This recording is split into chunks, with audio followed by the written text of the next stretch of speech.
Chapter 12, A Monster's Promise. April 14th, 5:41 a.m. Ivan Trunt is the name that pops up when the police that arrive at the pharmacy heist crime scene run the fingerprints of the leader from the burglary. Ivan, who is rendered unconscious by the tyrant, awakens only to find himself handcuffed alone in the back of a police van. The bandage, taped to his face, resembles more muzzle than healing cloth. He looks around the area for his comrades, only to find nothing but men, vehicles, and anything else in the vicinity exclusively belonging to the OPD. Ivan nods to himself. After surveying the area and concluding he is the only one who got caught, he rests his head on the headrest behind him, lets out a deep sigh, and closes his eyes. But the sound of a hard object hitting the glass beside him jolts him out of his brief state of serenity. An officer stands outside the car door with a thin service baton in his hand. A motion of his head indicating someone is approaching draws Ivan's attention. "You've got some explaining to do, Ivan." OPD Lieutenant Walter Garrison lights a cigarette upon addressing the felon. Often mistaken for being younger than he is, the lieutenant's age becomes apparent to most once they speak to him. A 17-year veteran who has more than earned his stripes in New York City, his ascension through the ranks in his previous department was almost inadvertent, considering he never actively pursued the accomplishments he is now praised for. "Congratulations, you know my name," Ivan responds to the lieutenant, not attempting to mask his sarcasm. "And just who the hell might you be?" Lieutenant Garrison grabs a nearby milk crate and sits. Now eye level with his smart mouth captive, he reaches into his back pocket and pulls out a carton of cigarettes. Ivan, still looking for an answer to his question, watches him as he does so. Garrison gently extends the top of a single cigarette from the carton and tips the box towards Ivan. His thin eyebrows hidden behind his circular-rimmed glasses perk up. Ivan looks at Garrison and the carton cautiously, as if the cigarettes could have been dipped in poison. After briefly weighing the likelihood of that possibility, Ivan leans his body to the right and takes the extended cigarette from the carton with his lips. Without his cuffed hands to hold the cigarette, Ivan takes as long a pull as possible, then exhales, sending a plume of smoke into the air. Garrison watches the smoke rise. After a few drags, he removes the cigarette from Ivan's mouth without being asked. Considering Ivan's new relaxed state the cigarette granted him, Garrison assumes he must now have something he wants to say. Ivan hawks a disgusting loogie at the lieutenant, with most of the excrement landing on Garrison's left lens. "I'm Lieutenant Walter Garrison of the 43rd Precinct. You know, I offered hundreds of cigarettes to hundreds of felons, and you've got to be the first one not to try to bite my finger off," he says to Ivan before letting out a genuine chuckle. "Pussy." Ivan looks at Garrison and takes a few moments sizing him up before he rolls his eyes, huffs, and faces forward again. In response to the gross deposit, Lieutenant Garrison calmly takes his glasses off and wipes the saliva back onto Ivan's face. Ivan's scowl returns once Garrison carefully finishes transferring every single drop back onto the face of his deliverer, taking extra care to avoid the bandages serving to hold the cheekbone and erosion the tyrant broke a few hours ago in place. Garrison motions his head towards the CVS store the man in front of him burglarized not too long ago. "So, Ivan, you want to tell me what this is all about?" Garrison gives Ivan a few moments to answer, but one never comes. "Oh, I see now. You're not the one in charge. You're just a front man, not even second in command, just some fodder throwaway, a distraction. Well, distractions have their use. Otherwise, you wouldn't be here. I wonder if your partner over there might be a little more willing to share what went down tonight once he wakes up." Ivan immediately turns and looks over his shoulder. He searches briefly and finds his inept comrade, Randy, passed out and slumped over in the back of an emergency service unit, one he overlooked in his initial search. Thoroughly upset, Ivan curses to himself. Ivan's reaction causes Lieutenant Garrison to raise his eyebrows. "Oh, so you do know something." He leans towards Ivan and puts the cigarette he lit for him out on his thigh. Ivan screams, "Oh, shut up, you wuss.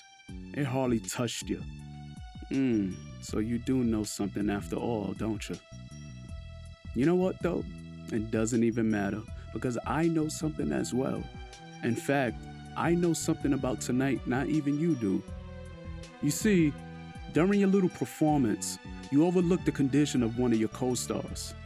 Big Randy over there is not feeling too well. Well, I'm sure you noticed, but you didn't think much of it. I mean, how could you? You had an entire operation to run. You weren't about to let a little strange activity coming from your boy prevent you from carrying out your boss's plan now, were you? Ivan, who continues to pretend to treat the cigarette burn like a gunshot wound, focuses on every word coming out of the lieutenant's mouth.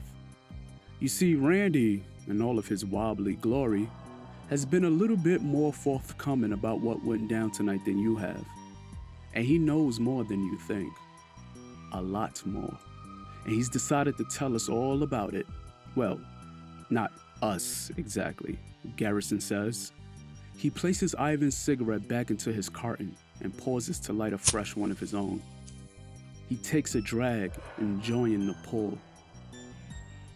Unfortunately, he passed out before we got here, so I didn't get to hear any of it.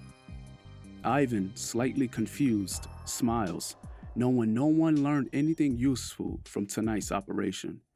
His smile telegraphs to Garrison that at some point, he most likely assured Randy he would do anything to prevent him from sharing anything with the police. But someone did, Garrison continues, morphing Ivan's short-lived smile back into its trademark grimace. Someone who was here with Randy before he decided to take a nap. Ivan stares at Garrison, hoping it is not who he cannot help think it may be. Ivan looks into Garrison's eyes, trying to detect some hint of insincerity or sarcasm in his words. He finds none. The sound of the Malbar trikite clanking in the distance draws everyone's attention. Garrison smiles and leans back to locate the source of the noise. "Oh, I think that's him now." "Shit," Ivan says. He fixates on the implications of what the tyrant must have learned from his bean-headed partner. The tyrant elegantly lands near the cruiser by Randy and chats with a nearby officer. "Hey, Narosian," Lieutenant Garrison calls out. "Over here." Narosian glances over and effortlessly leaps to where Garrison and Ivan have been sharing a smoke. "Look who's up." Narosian approaches and Ivan feels as if the tyrant grew in size in the short time since their last encounter.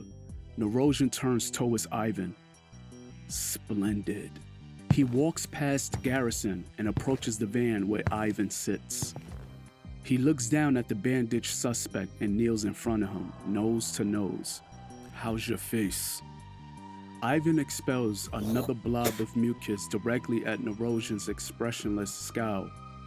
In a flash, Narosian catches the repulsive projectile mid-air and smashes it into Ivan's eyes.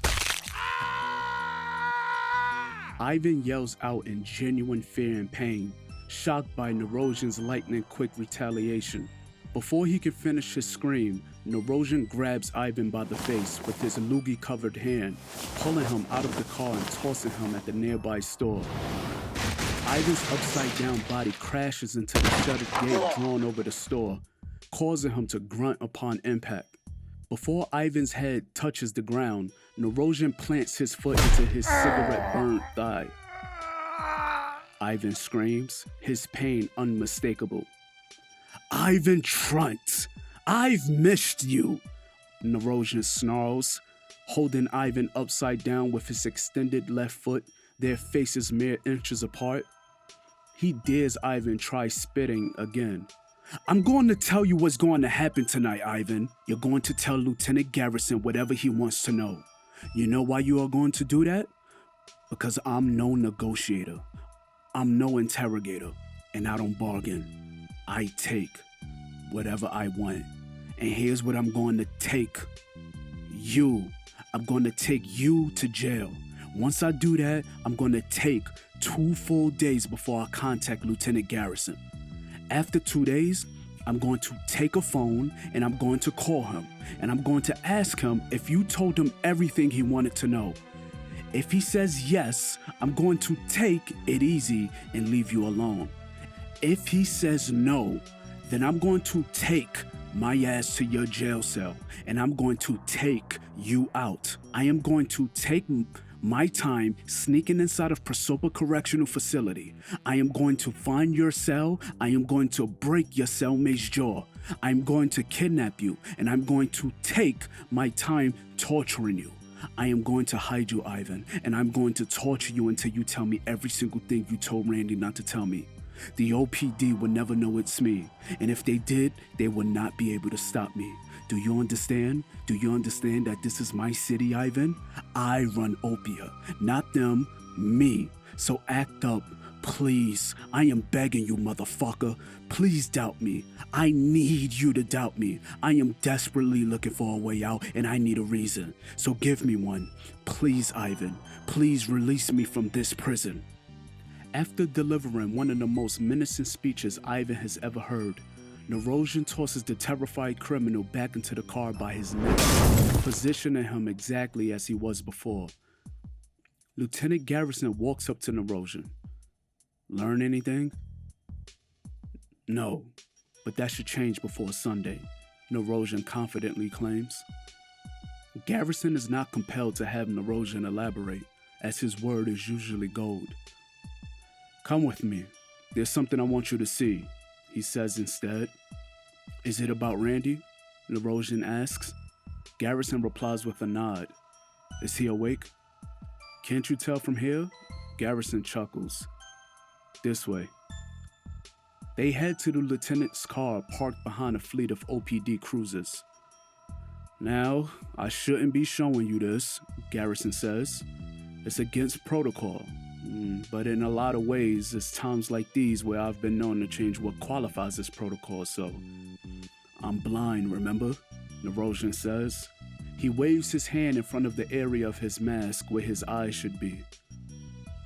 Funny. Take a look at this. Lieutenant Garrison pulls out a shed-band from his glove department. He holds up the smart helio-electronic device that he found on Randy. He was wearing a shed-band? Nerosian asks, confused by such a juvenile move. Wow, these guys really are amateurs. Well, it was on his inner thigh, Garrison tells him. Gross. Yeah, but the thing is, I don't think he knew it was there. What makes you say that? Because the app that was running at the time was one that was monitoring his vitals, and I mean really monitoring. In fact, it was more than just the app. It was like the entire band was built specifically to record and analyze his physiology. Lieutenant Garrison hands the device to Nerosian. What you're seeing are the vitals of someone on exile. Heard of it? I can't say that I have. What is it? It's a new drug that seems to augment certain physical traits. However, so far, it's done everything but that. Of all the people we found with this in their system, the only result that came from its usage is a complete episode of euphoria before an eventual mental meltdown. Then how do you know it's meant to enhance a person's traits?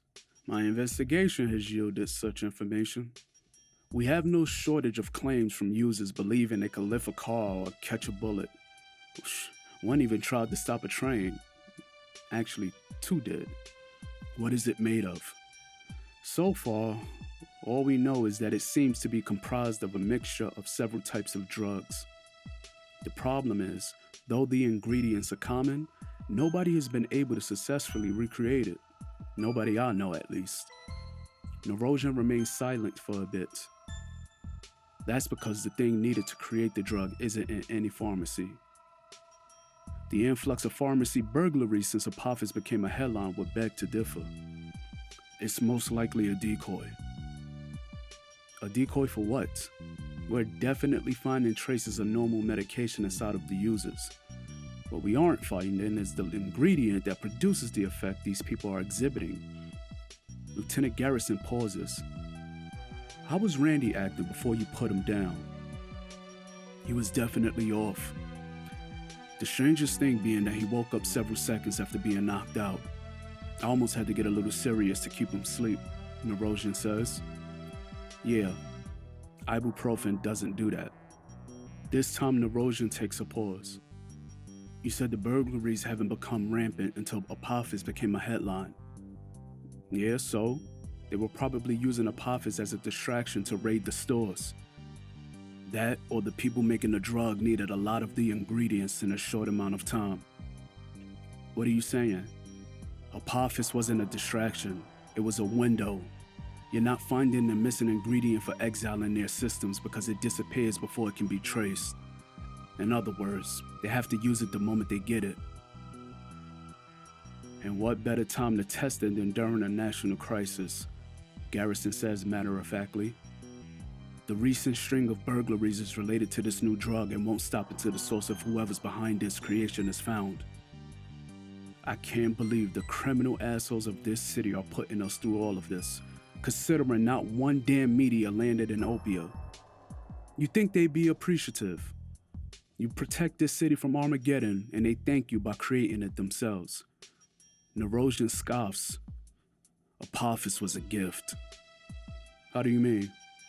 These people are the type to chew on a stick of lit dynamite to go viral, criminals and citizens alike. Hell, many of these citizens are the criminals, the way they talk to us. Can't blame them, I guess, considering they consider us the same thing. Shit, at least we got one thing in common. The people of Opia don't fear death like the rest of the world, and LaMarche basically took away their ticket to ultimate fame by blowing up their precious stone. I almost wish Apophis did hit. At least then, these people will finally be happy about something. Yeah, well, count your blessings. Your nights are about to get a lot busier. Garrison can't hear Nerosian exhale. I'm going to need the locations of everywhere the OPD were dispatched in response to anyone exhibiting weird behavior resembling someone on exile. No, I can do that.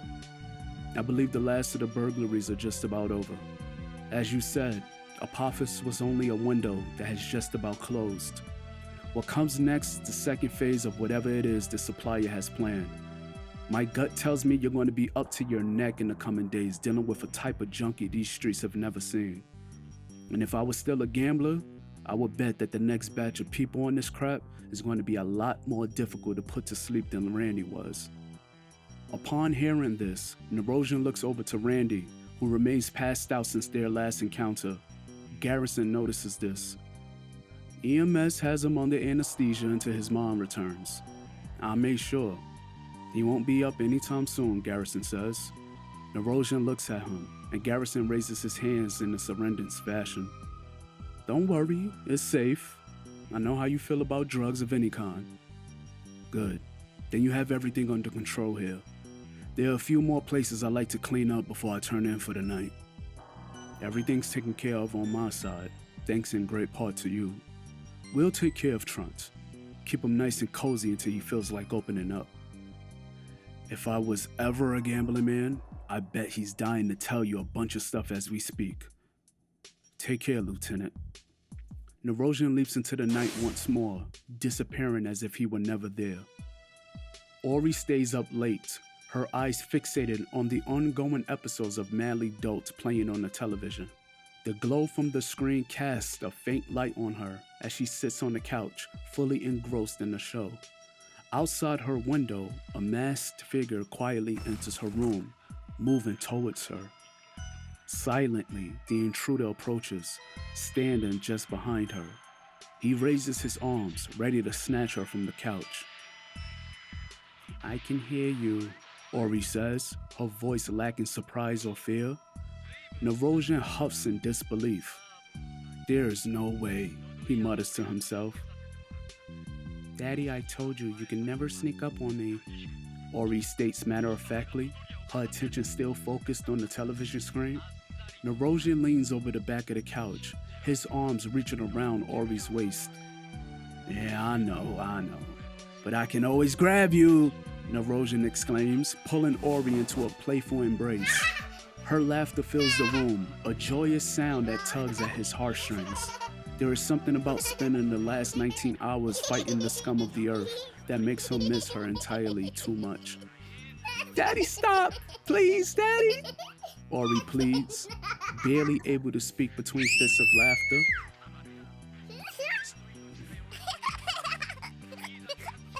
Stop! I'm sorry. You're gonna wake up Mommy. All right. Speaking of Mommy, Narosian says, obeying his princess's orders and placing his big head over her tiny shoulder. Does she know you're up this late? Ori yanks her father's mask off before she answers him. Mommy said Daddy should be home soon, so make sure I go to bed the moment he gets here, she replies, grabbing his nose and rubbing his 5 o'clock shadow. Narosian can barely keep his emotions under control. Coming home to the voice of his child after a rough night of hearing nothing but grown men curse his name and cry out in pain, usually in that order, is more comforting than he will ever admit. And what time was this, Ori? 7:57, she responds, her affinity for being super accurate all the time never ceasing to make her father smile. Narosian chuckles as he removes his shoes. Yeah, Mommy is always right, isn't she? How is Mommy, by the way? Mommy? Mommy was very quiet today. I think she misses you, Daddy, Ori says, her gaze fixed on the television. The characters on the screen continue their dramatic escapades. Narosian stares at Ori for a moment while she remains captivated by the show. With his shoes off, he walks around the couch to sit by his princess. You're watching this Cupid mess again? You and this show, boy, I swear. Everybody should watch it, even you, she tells him, pulling his arm over her shoulders. Really? You know your mother doesn't want you watching this, don't you? Narosian question receives no response. Ugh. Alright, I'll watch one episode with you, but you're taking your butt to bed right after. I know it's Friday, but your bedtime was about 8 hours ago. Thank you, Daddy. Ori climbs up and quickly grants him a peck on his cheek. And it's Saturday. They lay down together on the couch, and after exactly 1 minute and 11 seconds into the show, Narosian is fast asleep. Ori snuggles closer to him and wraps his arm tighter around her. She closes her eyes and they fall asleep together as father and daughter, re-syncing their unbreakable bond. That bond being one of the only 2 things Narosian has ever killed for. In that peaceful slumber, the sound of the television fades into the background, replaced by the rhythmic breathing of father and daughter.